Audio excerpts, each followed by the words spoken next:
6월 14일 금요일입니다. 사도행전 20장 17절로 27절입니다.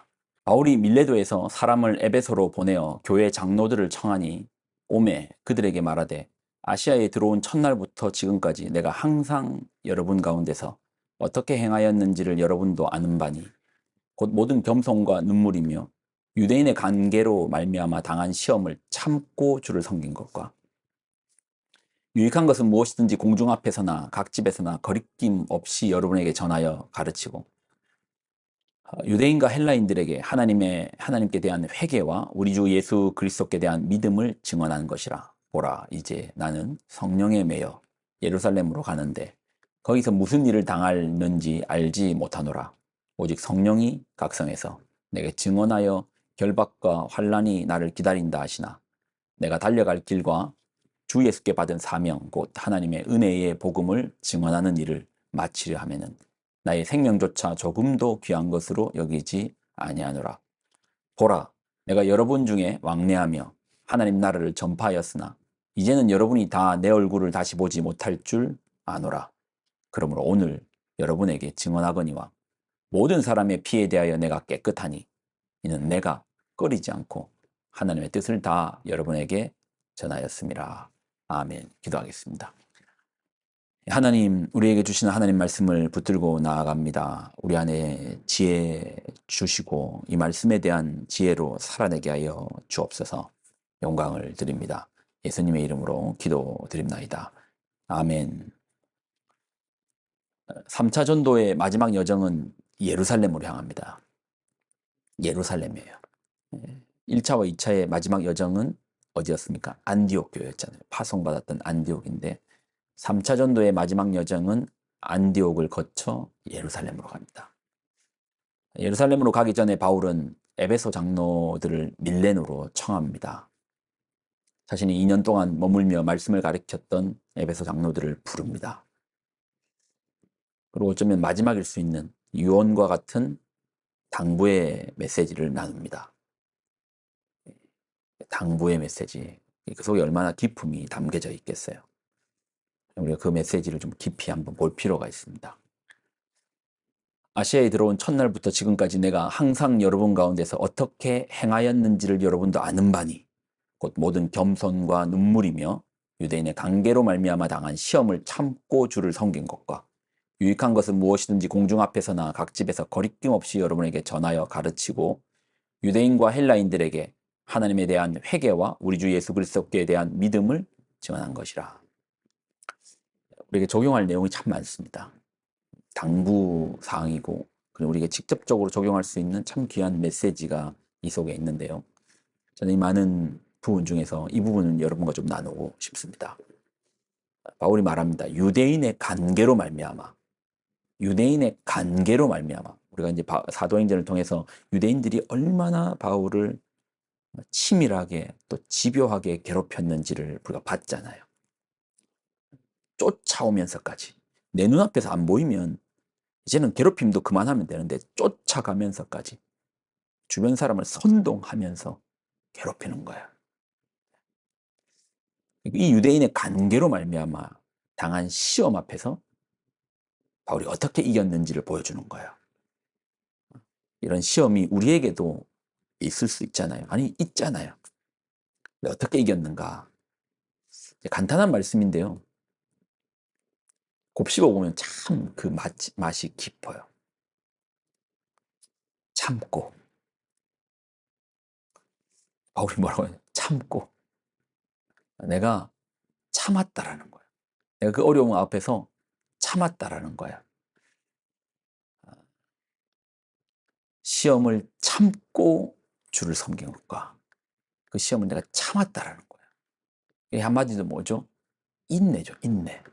예. 바울이 어떻게 그 시험들 앞에서 이겼습니까? 그 유대인의 관계로부터 이겼습니까? 참고 인내했다라는 겁니다. 미련해 보이죠? 우리가 사실 가장 잘 못하는 게 참는 거 잘 못하잖아요.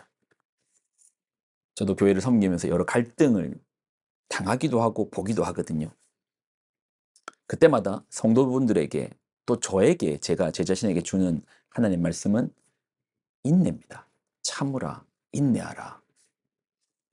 우리는 참는다는 것을 좀 가볍게 봅니다. 뭐 할 수 없으니 참는다 정도로 생각하는데요.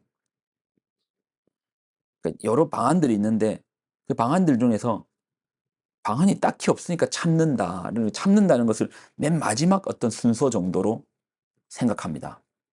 그리고 우리가 어떤 무력하니까 우리가 뭔가 할 수 없으니까 참는다라고 참음을 정말 수동적 자세로만 봅니다. 왜 그렇게 미련하게 참고 있냐? 참음의 가치를 가볍게 봐요. 근데 아닙니다. 여러분 참음 속에는 깊은 사랑이 있습니다. 그래서 고린도전서에서 사랑을 말할 때 가장 먼저 얘기하는 건 사랑은 오래 참고로 시작합니다. 여러분 생각해 보세요. 부모님이 그 갓난 아이를 키울 때, 양육할 때 무엇으로 아이를 키워냅니까? 참음으로 키워내잖아요.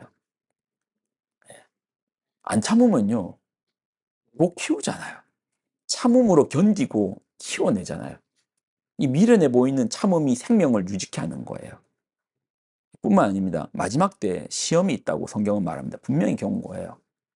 그때 성도들이 그 시험에서 어떻게 이기는 줄 아십니까? 자, 계시록 14장 11절로 12절.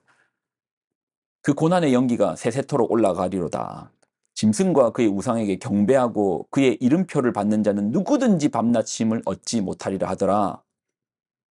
성도들의 인내가 여기 있나니, 성도들의 인내가 여기 있나니, 성도들의 인내가 여기 있나니, 그들은 하나님의 계명과 예수에 대한 믿음을 지키는 자니라. 여러분, 인내로서 악한 무리의 그 간교를 성도들이 끝까지 지켜내는 거예요. 그리고 마지막 때 성도가 어떻게 이기는 줄 아십니까? 어떻게 생명의 면류관을 받는 줄 아십니까? 어떻게 하나님 나라에 들어가시는 줄 아십니까? 인내요, 인내요. 우리에게 요구하는 건 인내를 요구하는 거예요. 이 믿음의 인내를 요구하시는 겁니다. 그래서 인내는요, 참음은 여러 방안들 중에서 아주 수동적으로 내가 할 수 없을 때 하는 한 가지가 아닌 거예요. 성도에게 있어서 가장 공격적이고 최선의 방법이 참는 겁니다. 인내하는 것입니다. 이 참음은 우리가 귀한 열매로 임하는 거예요. 여러분 혹시 관계에 어려움이 있습니까? 시험이 있습니까? 참으십시오. 에이, 참기만 해가지고 뭐예요? 여러분 그 참음도 능력입니다. 커져요. 작은 시험 앞에서 참고 견디어 이겨내면 더 큰 시험 앞에서 참고 견디고 이겨내는 거예요. 이게 어디까지 잘하는 줄 압니까? 마지막 때에 마지막 시험 앞에서 사단의 그 마지막 최종 공격 앞에서 무엇으로 우리가 믿음을 지키는 줄 압니까? 참고 인내함으로 믿음을 지키는 겁니다. 그러니 이 참음이라는 능력치를, 참음이라는 이 견딤의 능력치를 우리는 삶의 여러 자리에서 키워내야 되는 겁니다. 예수님도 십자가에서 참아내시지 않았습니까? 그 조롱과 비웃음 참아내시지 않았습니까? 이스라엘 역사를 보면 얼마나 많은 이스라엘 역사에서 넘어지고 또 넘어지고 그때마다 하나님 참으시고 또 참아내시고. 그러니 성경의 역사도 참음의 역사입니다. 참는다는 것을 가볍게 보지 마십시오. 참음이라는 것을 그냥 여러 수단 중에 마지막에 있는 가장 어떤 미력한 수단으로 생각하지 마십시오. 성경은 참음으로 이겼다라고 말합니다. 참음이라는 능력을 키워내시는. 참고 살죠. 참으면서 그 능력치를 키워냅시다. 기도하겠습니다. 하나님, 우리에게 그 인내의 아름다움을 깨닫게 하여 주시고 인내의 가치를 깊이 깨닫게 하여 주옵소서.